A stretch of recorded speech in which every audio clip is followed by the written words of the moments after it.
Halo sahabat nonton, siapa nih yang penasaran dengan kelanjutan cerita dari drama A Good Day to Be a Dog? Yuk kita mulai aja alur cerita kelanjutan episode 13 ya. Jadi setelah Hena dan Sowon berciuman, Hena bingung kenapa dia tidak berubah wujud menjadi anjing.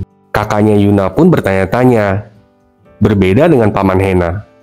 Dia berkata kalau Hena dan Sowon bukannya memang berkencan, tapi Yuna berkata kalau Hena berpacaran dengan Bogyum, bukan dengan Sowon. Keesokan harinya di sekolah, Hena yang malu akan ciumannya kemarin dengan Sowon, mencoba untuk menghindari Sowon. Tapi, tidak ingin kehilangan kesempatan, Sowon langsung mendatangi Hena dan berkata kalau jangan menghindarinya. Dan Sowon akan terus menunggu sampai Hena menemukan bagian dirinya yang hilang. Ketika paman Hena sedang melihat-lihat barang kepunyaan Hena, dia melihat ada foto studio Hena, Sowon, dan Yul bersama. Di belakang foto itu juga ada tulisan pasangan Sohee. Paman Hena langsung tahu kalau selama ini ternyata dia benar. Kalau Hena dan Sowon memang berpacaran. Paman Hena langsung menghampiri Hena ke sekolah. Tapi dia bertemu dengan kepala sekolah. Dan dengan polosnya memperlihatkan foto studio itu kepada kepala sekolah. Tentu saja, untuk menutupi hal ini, kepala sekolah mengalihkan perhatiannya paman Hena. Kemudian kepala sekolah juga melaporkan kejadian ini kepada Bogyum.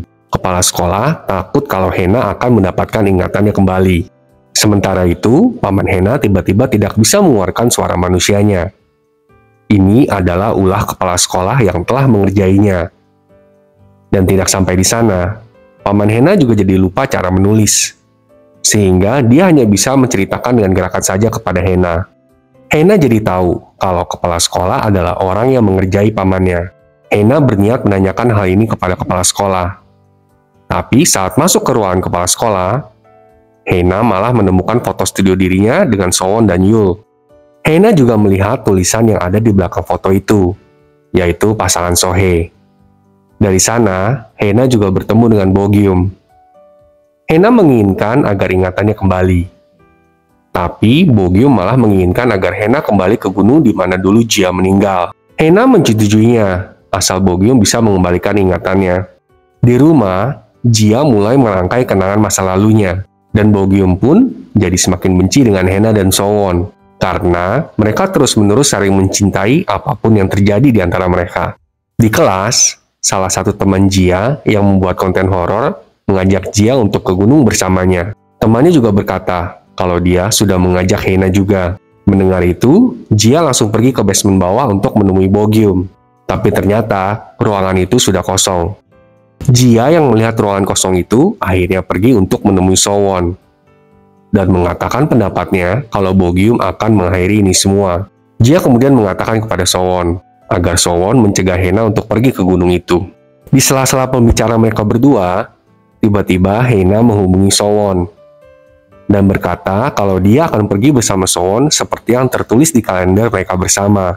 Hena juga berkata kalau artinya Sohee ternyata adalah pasangan antara dirinya dan Sowon. Tapi sebelum mereka pergi bersama, Hena berkata kalau dia akan ke gunung untuk menyelesaikan semuanya. Tapi Sowon melarangnya. Namun berakhir dengan Sowon juga ikut menemani Hena. Setelah sampai di gunung, karena murid-murid mulai ketakutan, maka semua murid jadi terpencar. Jia pergi bersama dengan Yul, sedangkan Hena pergi bersama dengan Sowon. Saat sedang berjalan, Jia sepertinya merasakan sesuatu.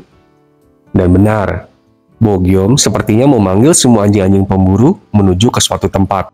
Dan benar saja, anjing-anjing itu menuju ke tempat Sowon dan Hena berada. Jia kemudian berlari ke lereng gunung, dan Bogyum menghampirinya. Bogyum melihat Jia dalam bayangan wujud masa lalunya, dan kembali mengingat semua kenangannya bersama dengan Jia. Ketika Jia dalam wujud masa lalunya bertanya bagaimana kabarnya, Bogyum pun mulai menitikkan air mata. Kesedihan yang dialami oleh Bogyum pun terpancar di mukanya. Lalu, bayangan masa lalu Jia membawa kita ke kilas balik. Saat Hena sepertinya membocorkan tentang keberadaan Jia. Tapi ternyata, Hena tidak melakukannya.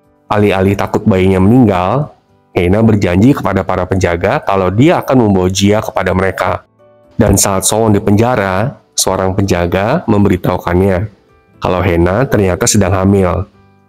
Dan akhirnya Sowon dilepaskan oleh penjaga itu. yang ingin membalas budinya. Hena yang kembali ke gunung untuk memberitahu Jia agar Jia bisa melarikan diri, ternyata dibuntuti oleh para penjaga. Hena akhirnya mendatangi tempat Jia bersembunyi, diikuti oleh para penjaga. Mereka berdua pun akhirnya ditangkap dan diseret keluar.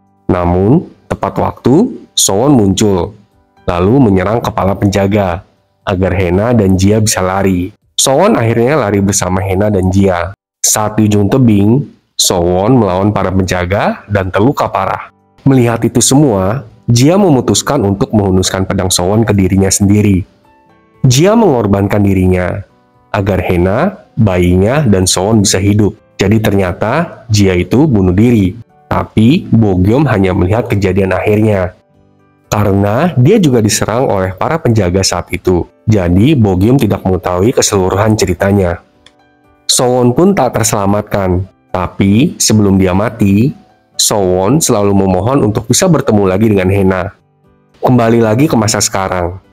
Akhirnya, Bogyum mengetahui kalau Jia dulu ternyata bunuh diri, bukannya dikhianati oleh Sowon dan Hena. Jia juga menyatakan alasan kenapa dia bunuh diri, agar bayi Hena bisa selamat, karena dulu bayinya Jia tidak selamat dan tidak mendapatkan kesempatan. Jia juga mengatakan dia menyesal karena telah memasuki hati Bogyum dan meninggalkan luka yang sangat dalam, dan akhirnya mereka berdua berpisah dengan sangat menyedihkan. Sementara itu, di tempat Sowon dan Hena, seekor anjing hendak menyerang mereka. Sowon langsung melindungi Hena, dan tiba-tiba anjing itu hilang. Lalu, semua kenangan mereka berdua pun kembali diingatan Hena. Sowon yang mengetahui kalau ingatan Hena sudah kembali, langsung memeluk erat Hena, dan mengatakan kalau dia sangat merindukan Hena. Teman nonton kamu merasa kesal sama Bogyum. Kenapa sih dia nggak menyerang kepala penjaga aja yang merangkaikan semua hal buruk terjadi buat Jia di masa lalunya? Kenapa malah jadi mengejar Hena dan Sowon? Tapi ya begitulah namanya drama ya sahabat tonton. Semoga di tahun baru ini nggak banyak drama kehidupan yang nggak enak terjadi di hidup kita ya. Sampai jumpa!